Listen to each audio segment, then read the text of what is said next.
Hello, and welcome to Another World Audiobooks. I'm your host, Brady Smith. It's really incredible how times change. As you listen to the events in this week's episode, imagine how a similar situation would play out today. What do you think this says about society? I'd love to hear your thoughts. Join the group at facebook.com/anotherworldaudiobooks. And don't forget, there's still time to enter the drawing for that sweet hardcover edition of Pride and Prejudice. Like I said before, this is my way of saying thank you for your amazing support of the podcast. Make sure and enter soon. I'm thinking we'll only have a few more weeks of Pride and Prejudice, so the contest won't last long. All you have to do is go to patreon.com/anotherworldaudiobooks and become a patron, and you'll automatically be entered into the drawing. For less than what it costs to buy coffee a month, you can become a part of keeping Another World Audiobooks on the air. You're already listening to the podcast, so I know you appreciate the podcast. If you think it's worth a couple dollars a month to keep it going, and you want a chance to win an awesome free book, and you want to partake of all the other rewards that come when you're a patron, then please go to patreon.com/anotherworldaudiobooks right now. I can't thank you enough. Feel free to get in touch with me with any questions about the contest, anotherworldaudiobooks@gmail.com. You guys are amazing.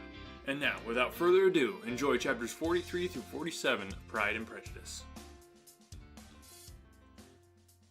Chapter 44. Elizabeth had settled it that Mr. Darcy would bring his sister to visit her the very day after her reaching Pemberley, and was consequently resolved not to be out of sight of the inn the whole of that morning. But her conclusion was false, for on the very morning after their arrival at Lambton, their visitors came. They had been walking about the place with some of their new friends, and were just returning to the inn to dress themselves for dining with the same family, when the sound of a carriage drew them to a window, and they saw a gentleman and a lady in a curricle driving up the street. Elizabeth, immediately recognizing the livery, guessed what it meant, and imparted no small degree of her surprise to her relations by acquainting them with the honour which she expected. Her uncle and aunt were all amazement, and the embarrassment of her manner as she spoke, joined to the circumstance itself, and many other circumstances of the preceding day, opened them to a new idea on the business. Nothing had ever suggested it before, but they felt that there was no other way of accounting for such attentions from such a quarter than by supposing a partiality for their niece. While these newly born notions were passing in their heads, the perturbation of Elizabeth's feelings was at every moment increasing. She was quite amazed at her own discomposure, but amongst other causes of disquiet, she dreaded lest the partiality of the brother should have said too much in her favour, and more than commonly anxious to please, she naturally suspected that every power of pleasing would fail her. She retreated from the window, fearful of being seen, and as she walked up and down the room, endeavouring to compose herself, saw such looks of inquiring surprise in her uncle and aunt as made everything worse. Miss Darcy and her brother appeared, and this formidable introduction took place. With astonishment did Elizabeth see that her new acquaintance was at least as much embarrassed as herself. Since her being at Lambton, she had heard that Miss Darcy was exceedingly proud, but the observation of a very few minutes convinced her that she was only exceedingly shy. She found it difficult to obtain even a word from her beyond a monosyllable. Miss Darcy was tall, and on a larger scale than Elizabeth, and though little more than 16, her figure was formed, and her appearance womanly and graceful. She was less handsome than her brother, but there was sense and good humour in her face, and her manners were perfectly unassuming and gentle. Elizabeth, who had expected to find in her as acute and unembarrassed an observer as ever Mr. Darcy had been, was much relieved by discerning such different feelings. They had not been long together before Mr. Darcy told her that Bingley was also coming to wait on her, and she had barely time to express her satisfaction and prepare for such a visitor when Bingley's quick step was heard on the stairs, and in a moment he entered the room. All Elizabeth's anger against him had been long done away, but had she still felt any, it could hardly have stood its ground against the unaffected cordiality with which he expressed himself on seeing her again. He inquired in a friendly, though general way, after her family, and looked and spoke with the same good-humoured ease that he had ever done. To Mr. and Mrs. Gardiner, he was scarcely a less interesting personage than to herself. They had long wished to see him. The whole party before them, indeed, excited a lively attention. The suspicions which had just arisen of Mr. Darcy and their niece directed their observations toward each with an earnest though guarded inquiry, and they soon drew from those inquiries the full conviction that one of them at least knew what it was to love. Of the lady's sensations they remained a little in doubt, but that the gentleman was overflowing with admiration was evident enough. Elizabeth, on her side, had much to do. She wanted to ascertain the feelings of each of her visitors. She wanted to compose her own, and to make herself agreeable to all, and in the latter object, where she feared most to fail, she was most sure of success, for those whom she endeavoured to give pleasure were prepossessed in her favour. Bingley was ready, Georgiana was eager, and Darcy determined to be pleased. In seeing Bingley, her thoughts naturally flew to her sister, and oh, how ardently did she long to know whether any of his were directed in like manner. Sometimes she could fancy that he talked less than on former occasions, and once or twice pleased herself with the notion that, as he looked at her, he was trying to trace a resemblance. But though this might be imaginary, she could not be deceived as to his behaviour to Miss Darcy, who had been set up as a rival to Jane. No look appeared on either side that spoke particular regard. Nothing occurred between them that could justify the hopes of his sister. On this point she was soon satisfied, and 2 or 3 little circumstances occurred ere they parted, which in her anxious interpretation denoted a recollection of Jane not untinctured by tenderness, and a wish of saying more that might lead to the mention of her, had he dared. He observed to her, at a moment when the others were talking together, and in a tone which had something of real regret, that it was a very long time since he had had the pleasure of seeing her. And before she could reply, he added, "It is above 8 months. We have not met since the 26th of November, when we were all dancing together at Netherfield." Elizabeth was pleased to find his memory so exact, and he afterwards took occasion to ask her, when unattended by any of the rest, whether all her sisters were at Longbourn. There was not much in the question, nor in the preceding remark, but there was a look and a manner which gave them meaning. It was not often that she could turn her eyes on Mr. Darcy himself, but whenever she did catch a glimpse, she saw an expression of general complacence, and in all he said she heard an accent so removed from hauteur or disdain of his companions, as convinced her that the improvement of manners which she had yesterday witnessed, however temporary its existence might prove, had at least outlived one day. When she saw him thus seeking the acquaintance and courting the good opinion of people with whom any intercourse a few months ago would have been a disgrace, when she saw him thus civil, not only to herself, but to the very relations whom he had openly disdained, and recollected their last lively scene in Hunsford Parsonage, the difference, the change was so great, and struck so forcibly on her mind, that she could hardly restrain her astonishment from being visible. Never, even in the company of his dear friends at Netherfield, or his dignified relations at Rosings, had she seen him so desirous to please, so free from self-consequence or unbending reserve as now, when no importance could result from the success of his endeavours, and when even the acquaintance of those to whom his attentions were addressed would draw down the ridicule and censure of the ladies both of Netherfield and Rosings. Their visitors stayed with them above half an hour, and when they arose to depart, Mr. Darcy called on his sister to join him in expressing their wish of seeing Mr. and Mrs. Gardiner and Miss Bennet to dinner at Pemberley before they left the country. Miss Darcy, though with a diffidence which marked her little in the habit of giving invitations, readily obeyed. Mrs. Gardiner looked at her niece, desirous of knowing how she, whom the invitation most concerned, felt disposed as to its acceptance, but Elizabeth had turned away her head. Presuming, however, that this studied avoidance spoke rather a momentary embarrassment than any dislike of the proposal, and seeing in her husband, who was fond of society, a perfect willingness to accept, she ventured to engage for her attendance, and the day after the next was fixed upon. Bingley expressed great pleasure in the certainty of seeing Elizabeth again, having still a great deal to say to her, and many inquiries to make after all their Hertfordshire friends. Elizabeth, construing all this into a wish of hearing her speak of her sister, was pleased, and on this account, as well as some others, found herself, when their visitors left them, capable of considering the last half-hour with some satisfaction, though, while it was passing, the enjoyment of it had been little. Eager to be alone, and fearful of inquiries or hints from her uncle and aunt, she stayed with them only long enough to hear their favourable opinion of Bingley, and then hurried away to dress. But she had no reason to fear Mr. and Mrs. Gardiner's curiosity. It was not their wish to force her communication.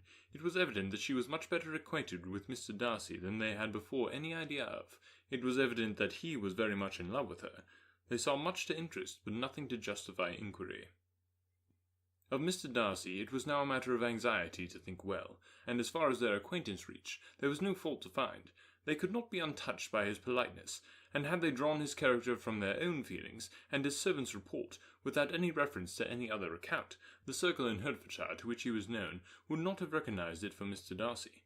There was now an interest, however, in believing the housekeeper, and they soon became sensible that the authority of a servant, who had known him since he was 4 years old, and whose own manners indicated respectability, was not to be hastily rejected.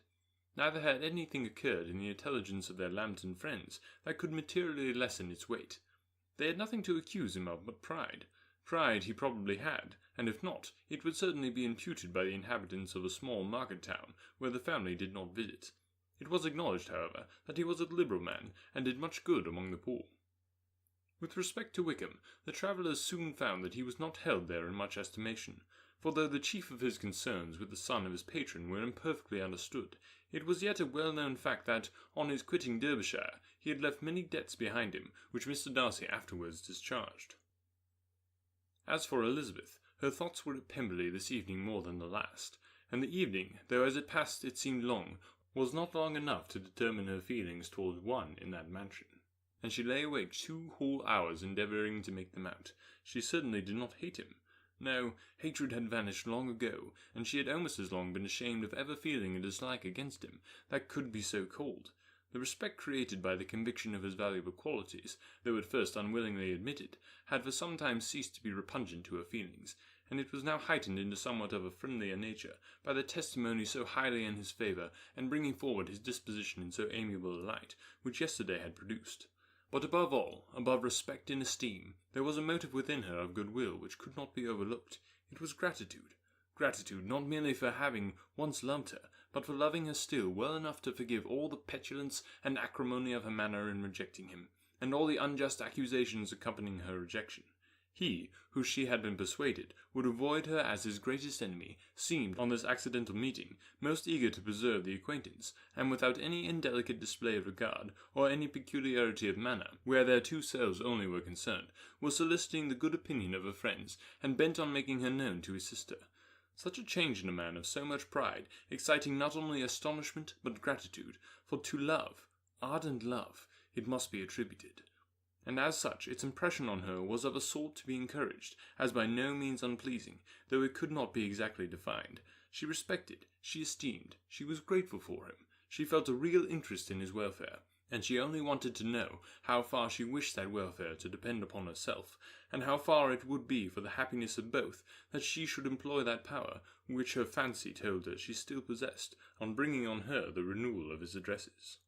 It had been settled in the evening between the aunt and the niece that such a striking civility as Miss Darcy's in coming to see them on the very day of their arrival at Pemberley, for she had reached it only to a late breakfast, ought to be imitated, though it could not be equalled, by some exertion of politeness on their side, and consequently that it would be highly expedient to wait on her at Pemberley the following morning.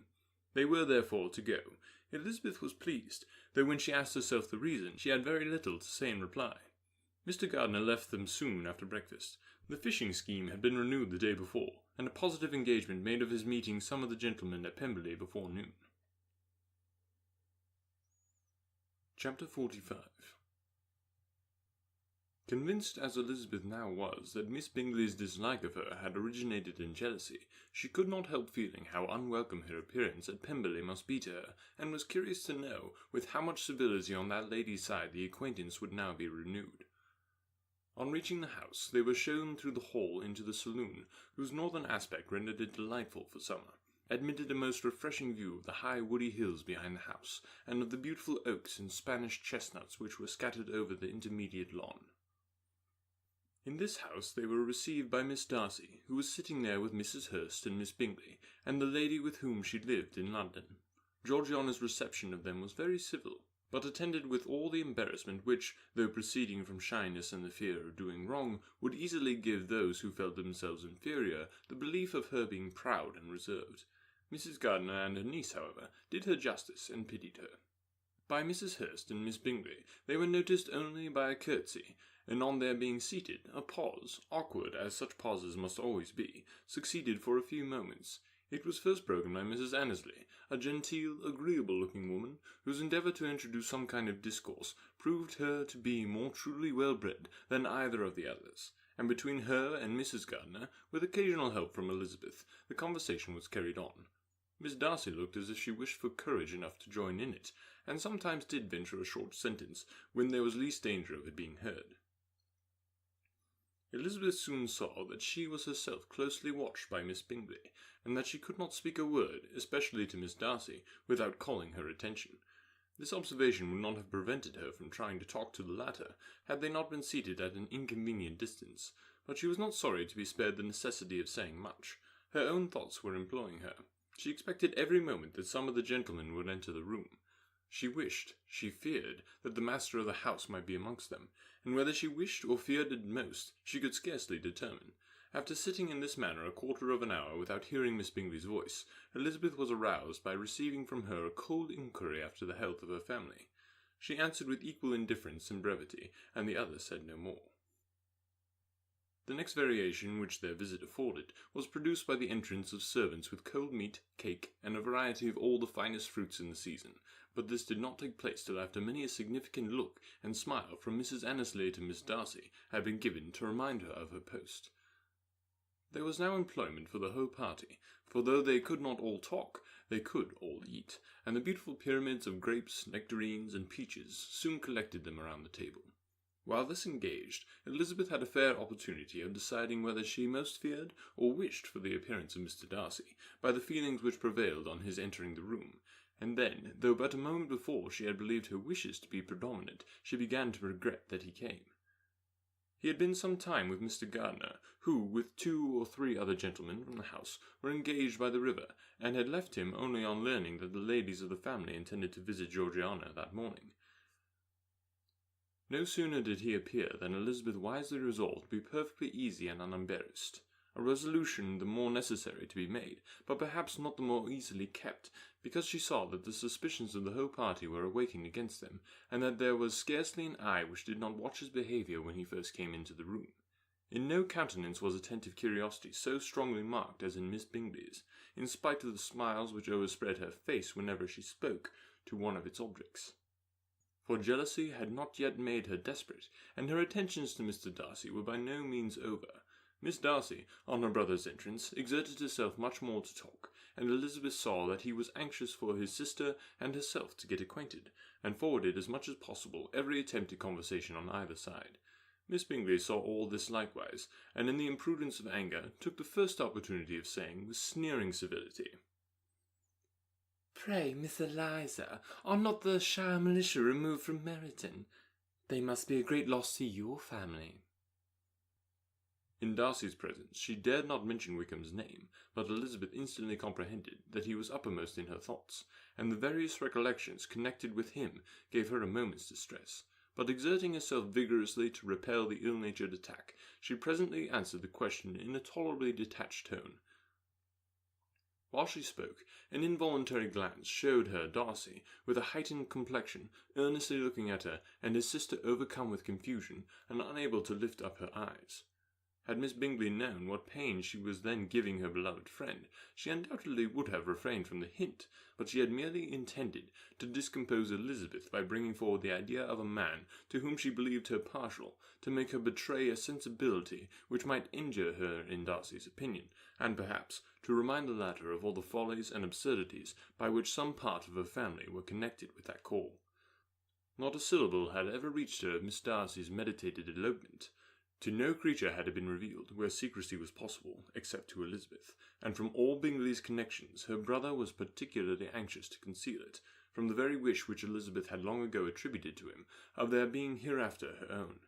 He had certainly formed such a plan, and without meaning that it should affect his behaviour to separate him from Miss Bennet, it is probable that it might add something to his lively concern for the welfare of his friend.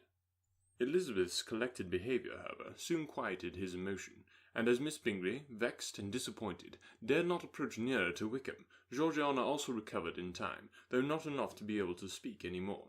Her brother, whose eyes she feared to meet, scarcely recollected her interest in the affair, and the very circumstance which had been designed to turn his thoughts from Elizabeth seemed to have fixed them on her more and more cheerfully. Their visit did not continue long after the question and answer above mentioned, and while Mr. Darcy was attending them to their carriage, Miss Bingley was venting her feelings in criticisms on Elizabeth's person, behaviour, and dress, but Georgiana would not join her. Her brother's recommendation was enough to ensure her favour. His judgment could not err, and he had spoken in such terms of Elizabeth as to leave Georgiana without the power of finding her otherwise than lovely and amiable.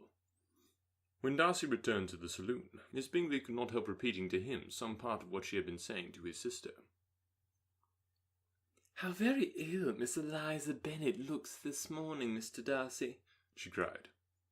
I never in my life saw anyone so much altered as she is since the winter. She has grown so brown and coarse. Louisa and I were agreeing that we should not have known her again."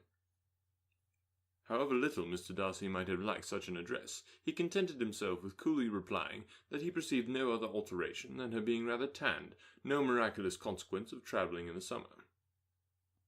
"For my own part," she rejoined, "I must confess that I never could see any beauty in her.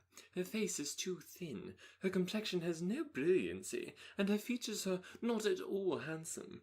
Her nose wants character, there is nothing marked in its lines.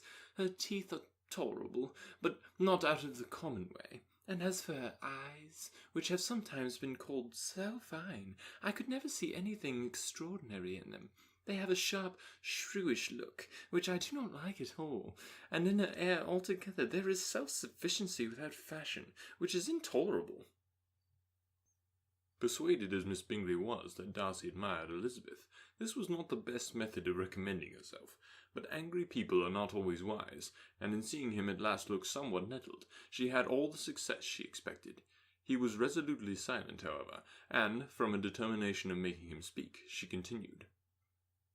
"I remember when we first knew her in Hertfordshire, how amazed we all were to find that she was a reputed beauty, and I particularly recollect you saying one night, after they had been dining at Netherfield, 'She a beauty! I should as soon call her mother a wit.' But afterwards she seemed to improve on you, and I believe you thought her rather pretty at one time." "Yes," replied Darcy, who could contain himself no longer, "but that was only when I first saw her, for it is many months since I have considered her as one of the handsomest women in my acquaintance." He then went away, and Miss Bingley was left to all the satisfaction of having forced him to say what gave no one any pain but herself. Mrs. Gardiner and Elizabeth talked of all that had occurred during their visit, as they returned, except what had particularly interested them both. The look and behaviour of everybody they had seen were discussed, except of the person who had most engaged their attention. They talked of his sister, his friends, his house, his fruit, of everything but himself. Yet Elizabeth was longing to know what Mrs. Gardiner thought of him, and Mrs. Gardiner would have been highly gratified by her niece's beginning the subject. Chapter 46.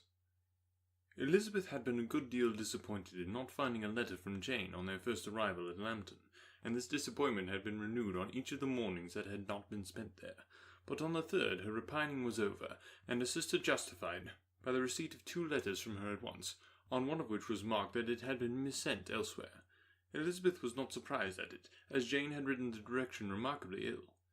They had just been preparing to walk as the letters came in, and her uncle and aunt, leaving her to enjoy them in quiet, set off by themselves.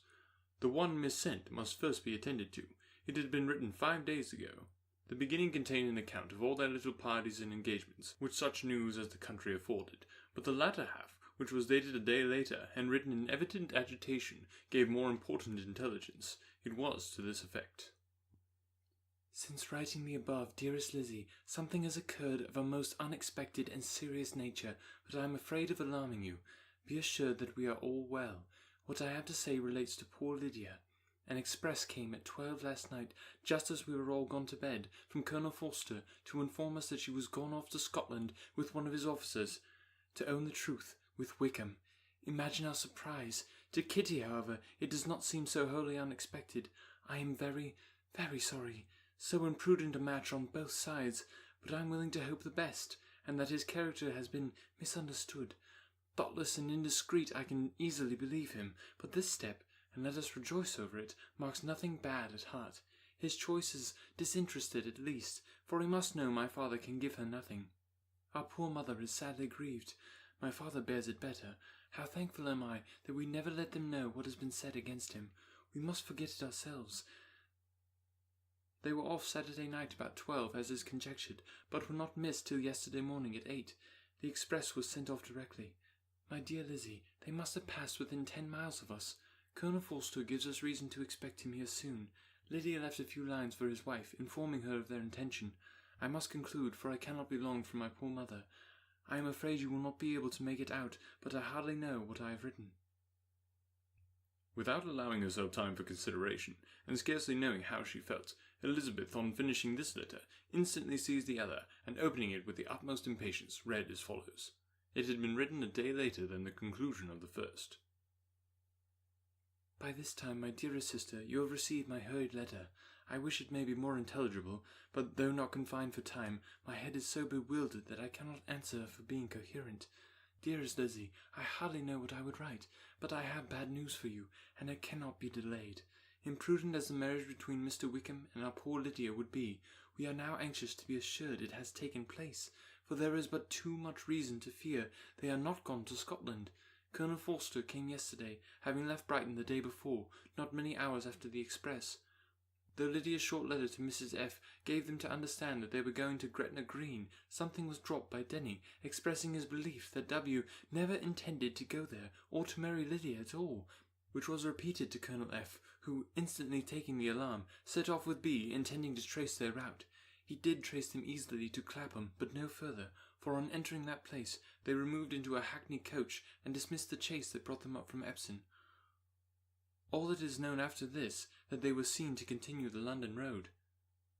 I know not what to think. After making every possible inquiry on that side of London, Colonel F. came on into Hertfordshire, anxiously renewing them at all the turnpikes, and at the inns in Barnet and Hatfield, but without any success. No such people had been seen to pass through. With the kindest concern he came on to Longbourn, and broke his apprehensions to us in a manner most credible to his heart. I am sincerely grieved for him and Mrs. F., but no one can throw any blame on them. Our distress, my dear Lizzie, is very great. My father and mother believe the worst, but I cannot think so ill of him. Many circumstances might make it more eligible for them to be married privately in town than to pursue their first plan, and even if he could form such a design against a young woman of Lydia's connections, which is not likely, can I suppose her so lost to everything? Impossible. I grieve to find, however, that Colonel F. is not disposed to depend upon their marriage. He shook his head when I expressed my hopes, and said he feared W. was not a man to be trusted. My poor mother is really ill, and keeps her room. Could she exert herself, it would be better, but this is not to be expected. And as to my father, I never in my life saw him so affected. Poor Kitty has anger for having concealed their attachment, but as it was a matter of confidence, one cannot wonder. I am truly glad, dearest Lizzie, that you have been spared something of these distressing scenes. But now, as the first shock is over, shall I own that I long for your return?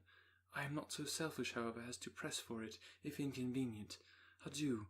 I take up my pen again to do what I have just told you I would not, but circumstances are such that I cannot help earnestly begging you all to come here as soon as possible. I know my dear uncle and aunt so well that I am not afraid of requesting it, though I have still something more to ask of the former. My father is going to London with Colonel Forster instantly to try to discover her. What he means to do I am sure I know not.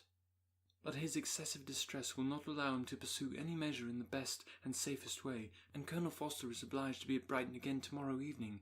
In such an exigence, my uncle's advice and assistance would be everything in the world. He will immediately comprehend what I must feel, and I rely upon his goodness. Oh, where is my uncle? Cried Elizabeth, darting from her seat as she finished the letter in eagerness to follow him, without losing a moment of time so precious. But as she reached the door, it was opened by a servant, and Mr. Darcy appeared. Her pale face and impetuous manner made him start, and before he could recover himself to speak, she, in whose mind every idea was superseded by Lydia's situation, hastily exclaimed, I beg your pardon, but I must leave you. I must find Mr. Gardiner this moment, on business that cannot be delayed. I have not an instant to lose. Good God, what is the matter? Cried he, with more feeling than politeness. Then recollecting himself, I will not detain you a minute, but let me, or let the servant go after Mr. and Mrs. Gardiner. You are not well enough. You cannot go yourself. Elizabeth hesitated, but her knees trembled under her, and she felt how little would be gained by her attempting to pursue them. Calling back the servant, therefore, she commissioned him, though in so breathless an accent as to make her almost unintelligible, to fetch his master and mistress home instantly. On his quitting the room, she sat down, unable to support herself, and looking so miserably ill that it was impossible for Darcy to leave her, or to refrain from saying, in a tone of gentleness and commiseration, Let me call your maid.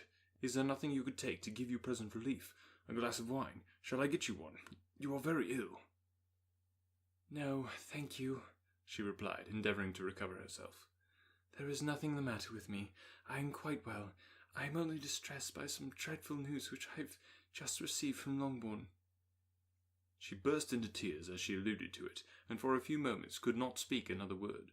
Darcy, in wretched suspense, could only say something indistinctly of his concern, and observe her in compassionate silence. At length she spoke again. "I have just had a letter from Jane with such dreadful news. It cannot be concealed from anyone. My younger sister has left all her friends, has eloped, has thrown herself into the power of Mr. Wickham. They are gone off together from Brighton. You know him too well to doubt the rest. She has no money, no connections, nothing that can tempt him to... She is lost forever."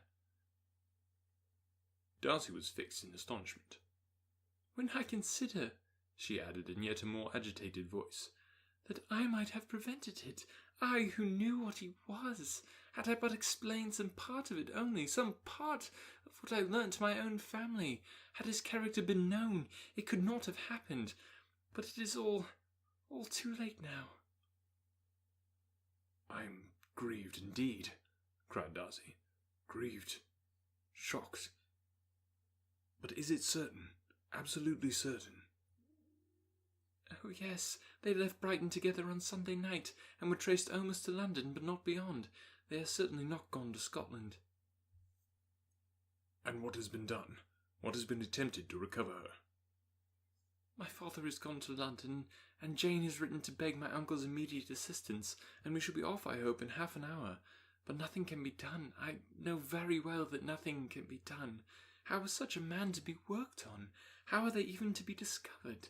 I have not the smallest hope. It is every way horrible." Darcy shook his head in silent acquiescence. "When my eyes were opened to his real character, oh, had I known what I ought, what I dared to do! But I knew not. I was afraid of doing too much.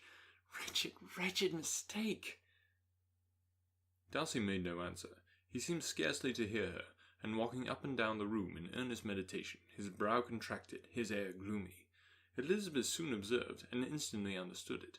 Her power was sinking. Everything must sink under such a proof of family weakness, such an assurance of the deepest disgrace.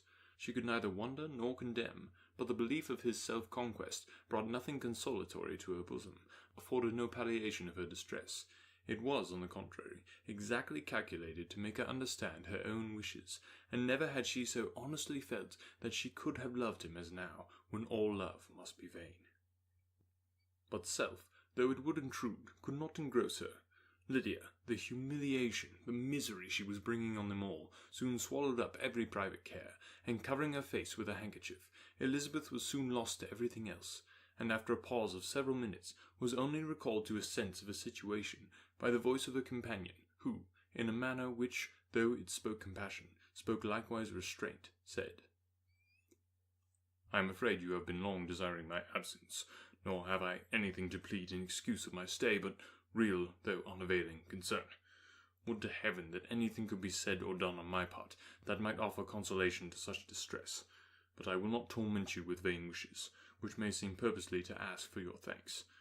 This unfortunate affair will, I fear, prevent my sister's having the pleasure of seeing you at Pemberley today." "Oh, yes, be so kind as to apologize for us to Miss Darcy. Say that urgent business calls us home immediately. Conceal the unhappy truth as long as possible. I know it cannot be long." He readily assured her of his secrecy, again expressed his sorrow for her distress, wished it a happier conclusion than there was at present reason to hope, and leaving his compliments for her relations, with only one serious parting look, went away. As he quitted the room, Elizabeth felt how improbable it was that they should ever see each other again on such terms of cordiality as had marked their several meetings in Derbyshire, and as she threw a retrospective glance over the whole of their acquaintance, so full of contradictions and varieties, sighed at the perverseness of those feelings which would now have promoted its continuance, and would formerly have rejoiced in its termination. If gratitude and esteem are good foundations of affection, Elizabeth's change of sentiment would be neither improbable nor faulty, But if otherwise, if regard springing from such sources is unreasonable or unnatural, in comparison of what is so often described as arising on a first interview with its object, and even before 2 words have been exchanged, nothing can be said in her defence, except that when she had given somewhat of a trial to the latter method in her partiality for Wickham, and that its ill success might, perhaps, authorize her to seek the other less interesting mode of attachment. Be that as it may, she saw him go with regret, and in this early example of what Lydia's infamy must produce, found additional anguish as she reflected on that wretched business. Never, since reading Jane's second letter, had she entertained a hope of Wickham's meaning to marry her. No one but Jane, she thought, could flatter herself with such an expectation. Surprise was the least of her feelings on this development. While the contents of the first letter remained in her mind, she was all surprise, all astonishment that Wickham should marry a girl whom it was impossible he could marry for money, and how Lydia could ever have attached him had appeared incomprehensible. But now it was all too natural. For such an attachment as this she might have sufficient charms, and though she did not suppose Lydia to be deliberately engaging in an elopement without the intention of marriage, she had no difficulty in believing that neither her virtue nor her understanding would preserve her from falling an easy prey. She had never perceived, while the regiment was in Hertfordshire, that Lydia had any partiality for him, but she was convinced that Lydia wanted only encouragement to attach herself to anybody. Sometimes one officer, sometimes another, had been her favourite, as their attentions raised them in her opinion. Her affections had continually been fluctuating, but never without an object. The chief of neglect and mistaken indulgence towards such a girl. Oh, how acutely did she feel it! She was wild to be at home, to hear, to see, to be upon the spot to share with Jane in the cares that must now fall wholly upon her, in a family so deranged, a father absent, a mother incapable of exertion, and requiring constant attendance. And though almost persuaded that nothing could be done for Lydia, her uncle's interference seemed of the utmost importance. Until he entered the room, her impatience was severe. Mr. and Mrs. Gardiner had hurried back in alarm, supposing by the servant's account that their niece had taken suddenly ill. But satisfying them instantly on that head, she eagerly communicated the cause of their summons, reading the 2 letters aloud, and dwelling on the postscript of the last with trembling energy. Though Lydia had never been a favourite with them, Mr. and Mrs. Gardiner could not but be deeply afflicted. Not Lydia only, but all were concerned in it, and after the first exclamations of surprise and horror, Mr. Gardiner promised every assistance in his power. Elizabeth, though expecting no less, thanked him with tears of gratitude, and all 3, being actuated by one spirit, everything relating to their journey was speedily settled. They were to be off as soon as possible. "But what is to be done about Pemberley?" cried Mrs. Gardiner. "John told us Mr. Darcy was here when you sent for us. Was it so?" "Yes, I told him we should not be able to keep our engagement. That is all settled." "What is all settled?" repeated the other, as she ran into her room to prepare. "And are they upon such terms as for her to disclose the real truth? Oh, that I knew how it was!" But wishes were vain, or at least could only serve to amuse her in the hurry and confusion of the following hour.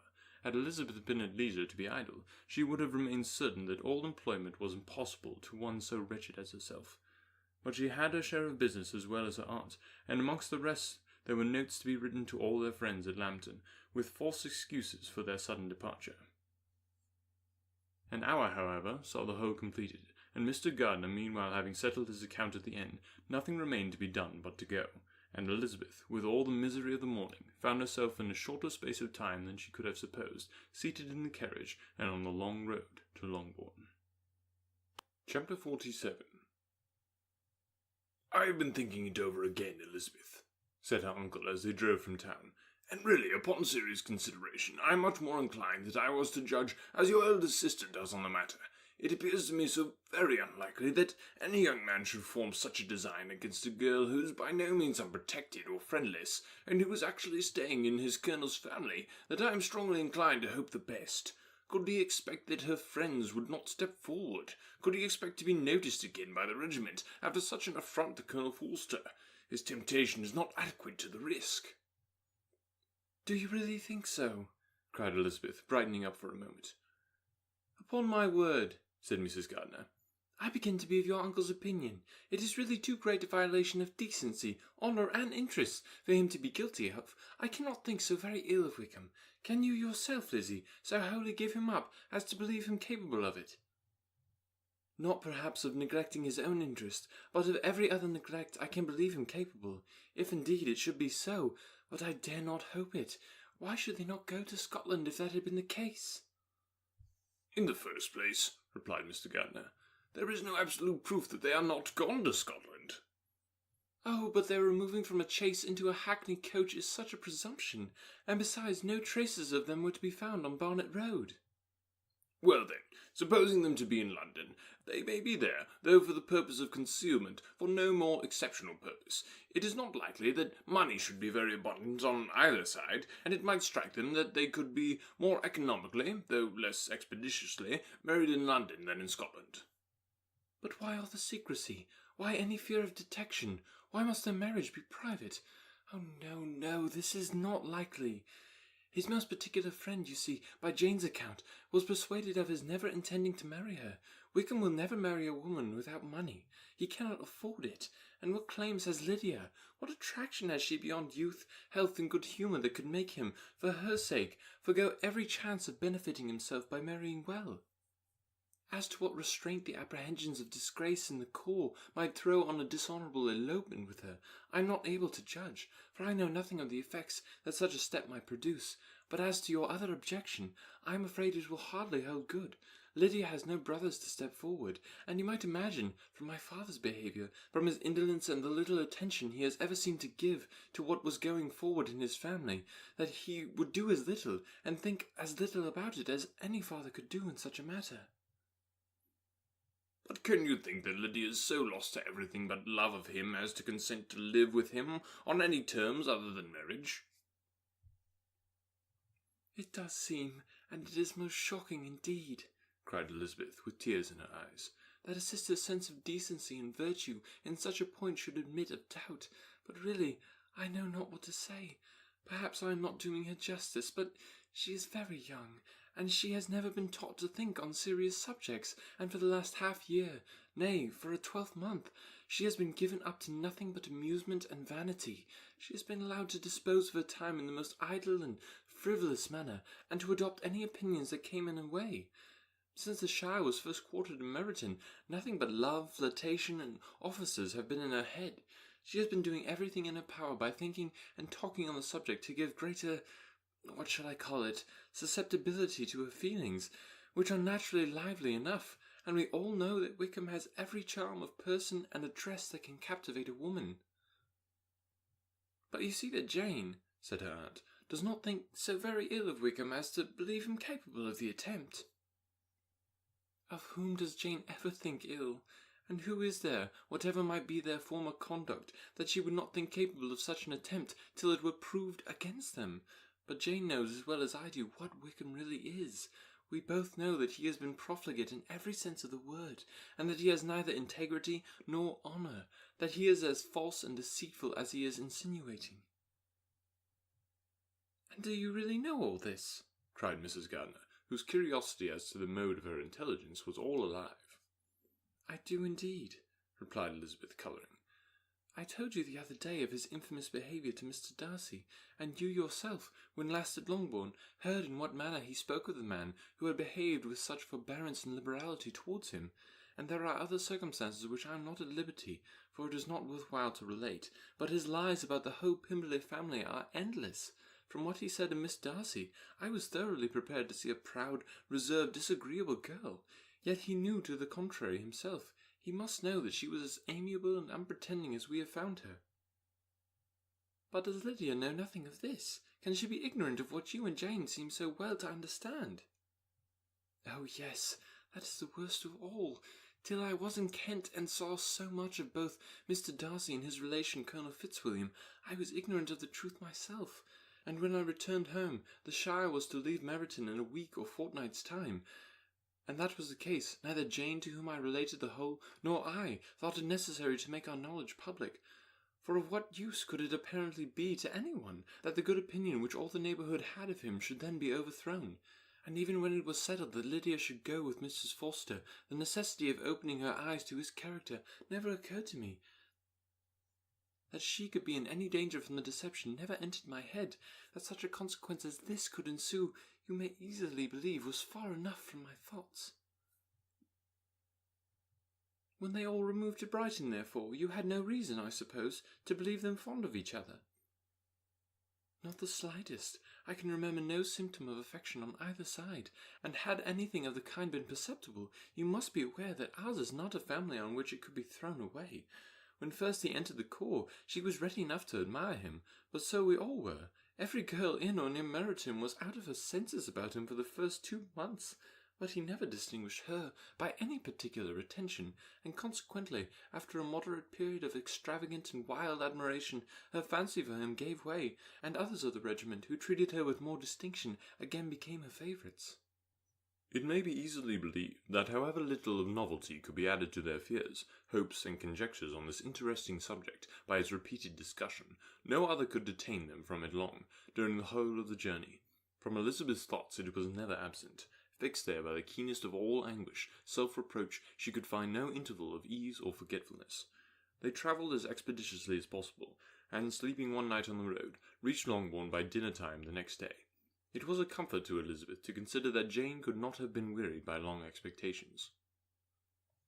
The little Gardiners, attracted by the sight of the chase, were standing on the steps of the house as they entered the paddock, and when the carriage drove up to the door, the joyful surprise that lighted up their faces and displayed itself over their whole bodies in a variety of capers and frisks was the first pleasing earnest of their welcome. Elizabeth jumped out, and after giving each of them a hasty kiss, hurried into the vestibule where Jane, who came running down from her mother's apartment, immediately met her. Elizabeth, as she affectionately embraced her, whilst tears filled the eyes of both, lost not a moment in asking whether anything had been heard of the fugitives. "Not yet," replied Jane. "But now that my dear uncle is come, I hope everything will be well." "Is my father in town?" "Yes, he went on Tuesday, as I wrote you word." "And have you heard from him often?" "We have heard only twice. He wrote me a few lines on Wednesday to say that he had arrived in safety, and to give me his directions, which I particularly begged him to do. He merely added that he should not write again till he had something of importance to mention." "And my mother? How is she? How are you all?" "My mother is tolerably well, I trust, though her spirits are greatly shaken. She is upstairs, and will have great satisfaction in seeing you all. She does not yet leave her dressing-room. Mary and Kitty, thank heaven, are quite well." "But you, how are you?" cried Elizabeth. "You look pale. How much you must have gone through." Her sister, however, assured her of her being perfectly well, and their conversation, which had been passing while Mr. and Mrs. Gardiner were engaged with their children, was now put an end to by the approach of the whole party. Jane ran to her uncle and aunt, and welcomed and thanked them both, with alternate smiles and tears. When they were all in the drawing-room, the questions which Elizabeth had already asked were of course repeated by the others, and they soon found that Jane had no intelligence to give. The sanguine hope of good, however, which the benevolence of her heart suggested, had not yet deserted her. She still expected that it would all end well, that every morning would bring some letter, either of Lydia or her father, to explain their proceedings, and perhaps announce their marriage. Mrs. Bennet, to whose apartment they all repaired, after a few minutes' conversation together, received them exactly as might be expected, with tears and lamentations of regret, invectives against the villainous conduct of Wickham, and complaints of her own suffering and ill usage, blaming everybody but the person to whose ill-judging indulgence the errors of her daughter must principally be owing. "If I had been able," said she, "to carry my point in going to Brighton with all my family, this would not have happened. But poor dear Lydia had nobody to take care of her. Why did the Forsters ever let her go out of their sight? I am sure there was some great neglect or other on their side, for she is not the kind of girl to do such a thing if she had been well looked after. I always thought they were very unfit to have the charge of her, but I was overruled, as I always am. Poor dear child, and now he has Mr. Bennet gone away, and I know he will fight Wickham whenever he meets him, and then he will be killed, and what is to become of us all? The Collinses will turn us out before he is curled in his grave, and if you were not kind to us, brother, I do not know what we should do." They all exclaimed against such terrific ideas, and Mr. Gardiner, after general assurances of his affection for her and all her family, told her that he meant to be in London the very next day, and would assist Mr. Bennet in every endeavour of recovering Lydia. "Do not give way to useless alarm," added he. Though it is right to be prepared for the worst, there is no occasion to look on it as certain. It is not quite a week since they left Brighton. A few days more, we may gain some news of them. Until we know that they are not married, and have no design of marrying, do not let us give the matter over as lost. As soon as I get to town, I shall go to my brother, and make him come home with me to Gracechurch Street, and then we may consult together as to what is to be done." "Oh, my dear brother," replied Mrs. Bennet. "that is exactly what I could most wish for. And now do, when you get to town, find them wherever they may be, and if they are not married already, make them marry. And as for wedding clothes, do not let them wait for that, but tell Lydia that she shall have as much money as she chooses to buy them after they are married. And above all, keep Mr. Bennet from fighting. Tell him what a dreadful state I am in, that I am frightened out of my wits, and have such tremblings, such flutterings all over me, such spasms in my side, and pains in my head, and such beatings at my heart, that I can get no rest by night nor by day. And tell my dear Lydia not to give any directions about her clothes till she has seen me, for she does not know which are the best warehouses. Oh, brother, how kind you are! I know you will contrive it all." But Mr. Gardiner, though he assured her again of his earnest endeavours in the cause, could not avoid recommending moderation to her, as well in her hopes as her fears, and after talking with her in this manner till dinner was on the table, they all left her to vent all her feelings on the housekeeper, who attended in the absence of her daughters. Though her brother and sister were persuaded that there was no real occasion for such a seclusion of the family, they did not attempt to oppose it, for they knew that she had not prudence enough to hold her tongue before the servants, while they waited at table, and judged it better that one only of the household, and the one they could most trust, should comprehend all her fears and solicitude on the subject. In the dining-room they were joined by Mary and Kitty, who had been too busily engaged in their separate apartments to make their appearance before. One came from her books, and the other from her toilet. The faces of both, however, were tolerably calm, and no change was visible in either, except that the loss of her favourite sister, or the anger which she had herself incurred in this business, had given more of fretfulness than usual to the accents of Kitty. As for Mary, she was mistress enough of herself to whisper to Elizabeth, with a countenance of grave reflection, soon after they were seated at the table. "This is a most unfortunate affair, and will probably be much talked of, but we must stem the tide of malice, and pour into the wounded bosoms of each other the balm of sisterly consolation."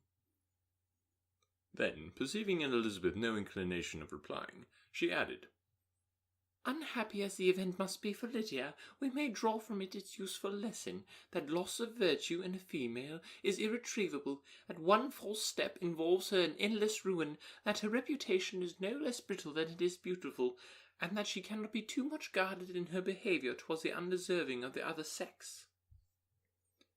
Elizabeth lifted up her eyes in amazement, but was too oppressed to make any reply. Mary, however, continued to console herself with such kind of moral extractions from the evil before them. In the afternoon, the two elder Miss Bennets were able to be for half an hour by themselves, and Elizabeth instantly availing herself of the opportunity of making any inquiries, which Jane was equally eager to satisfy. After joining in general lamentations over the dreadful sequel of this event, which Elizabeth considered as all but certain, and Miss Bennet could not assert to be wholly impossible, the former continued the subject by saying, "But tell me all and everything about it which I have not already heard. Give me further particulars. What did Colonel Forster say? Had they no apprehensions of anything before the elopement took place? They must have seen them together for ever." "Colonel Forster did own that he had often suspected some partiality, especially on Lydia's side, but nothing could give him any alarm. I am so grieved for him. His behaviour was attentive and kind to the utmost. He was coming to us, in order to assure us of his concern, before he had any idea of their not being gone to Scotland. When that apprehension first got abroad, it hastened his journey." "And was Denny convinced that Wickham would not marry? Did he know of their intending to go off? Had Colonel Forster seen Denny himself?" "Yes, but when questioned by him, Denny denied knowing anything of their plans, and would not give his real opinion about it. He did not repeat his persuasion of their not marrying, and from that I am inclined to hope he might have been misunderstood before." "Until Colonel Forster came himself, not one of you entertained a doubt, I suppose, of their being really married?" "How was it possible that such an idea should enter our brains? I felt a little uneasy. a little fearful of my sister's happiness with him in marriage, because I knew that his conduct had not always been quite right. My father and mother knew nothing of that. They only felt how imprudent a match it must be. Kitty then owned, with a very natural triumph on knowing more than the rest of us, that in Lydia's last letter she had prepared her for such a step. She had known, it seems, of their being in love with each other many weeks. But not before they went to Brighton? No, I believe not. And did Colonel Forster appear to think well of Wickham himself? Does he know his real character? I must confess that he did not speak so well of Wickham as he formerly did. He believed him to be imprudent and extravagant, and since this sad affair has taken place, it is said that he left Meryton greatly in debt, but I hope this may be false. Oh, Jane, had we been less secret, had we told what we knew of him, this could not have happened. Perhaps it would have been better, replied his sister, but to expose the formal faults of any person, without knowing what their present feelings were, seemed unjustifiable. We acted with the best intentions. Could Colonel Forster repeat the particulars of Lydia's note to his wife? He brought it with him for us to see. Jane then took it from her pocket-book and gave it to Elizabeth. These were the contents. My dear Harriet, you will laugh when you know where I am gone, and I cannot help laughing myself at your surprise tomorrow morning, as soon as I missed. I am going to Gretna Green, and if you cannot guess with who, I shall think you a simpleton. There is but one man in the world I love, and he is an angel. I should never be happy without him, so think it no harm to be off. You need not send them word at Longbourn of my going, if you do not like it, for it will make the surprise the greater when I write to them and sign my name Lydia Wickham. What a good joke it will be! I can hardly write for laughing. Pray, make my excuse to Pratt for not keeping my engagement and dancing with him tonight. Tell him I hope he will excuse me when he knows all, and tell him I will dance with him at the next ball we meet with great pleasure. I shall send for my clothes when I get to Longbourn, but I wish you would tell Sally to mend a great slit in my worked muslin gown before they are packed up. Goodbye. Give my love to Colonel Forster. I hope you will drink to our good journey. Your affectionate friend, Lydia Bennet. Oh, thoughtless, thoughtless Lydia, cried Elizabeth when she had finished it. What a letter is this, to be written at such a moment! But at least it shows that she was serious on the subject of their journey. Whatever he might afterwards persuade her to, it was not on her side a scheme of infamy. My poor father, how he must have felt it! I never saw anyone so shocked. He could not speak a word for a full 10 minutes. My mother was taken ill immediately, and the whole house in such confusion. Oh, Jane, cried Elizabeth, was there a servant belonging to it who did not know the whole story before the end of the day? I do not know. I hope there was. But to be guarded at such a time is very difficult. My mother was in hysterics, and though I endeavoured to give her every assistance in my power, I'm afraid I did not do so much as I might have done. But the horror of what might possibly happen almost took me from my faculties. Your attendance upon her has been too much for you. You do not look well. Oh, that I had been with you! You have had every care and anxiety upon yourself alone. Mary and Kitty have been very kind, and would have shared in every fatigue, I am sure, but I did not think it right for either of them. Kitty is slight and delicate, and Mary studies so much that her hours of repose should not be broken in on. My Aunt Phillips came to Longbourn on Tuesday, after my father went away, and was so good to stay till Thursday with me. She was of great use and comfort to us all, and Lady Lucas has been very kind. She walked here on Wednesday morning to console with us, and offered her services or any of her daughters, if they should be of use to us. She had better have stayed at home, cried Elizabeth. Perhaps she meant well, but under such misfortune as this, one cannot see too little of one's neighbours. Assistance is impossible, condolence insufferable. Let them triumph over us at a distance and be satisfied. She then proceeded to inquire into the measures which her father had intended to pursue while in town for the recovery of his daughter. He meant, I believe, replied Jane, to go to Epsom, the place where they last changed horses, see the postillion, and try if anything could be made out from them. His principal object must be to discover the number of the hackney coach which took them from Clapham. It had come with a fare from London, and as he thought that the circumstance of a gentleman and ladies removing from one carriage into another might be remarked, he meant to make inquiries at Clapham. If he could anyhow discover at what house the coachman had before set down his fare, he determined to make inquiries there, and hoped it might not be impossible to find out the stand and number of the coach. I do not know of any other design he had formed. But he was in such a hurry to be gone, and his spirits so greatly discomposed, that I had difficulty in finding out even so much as this.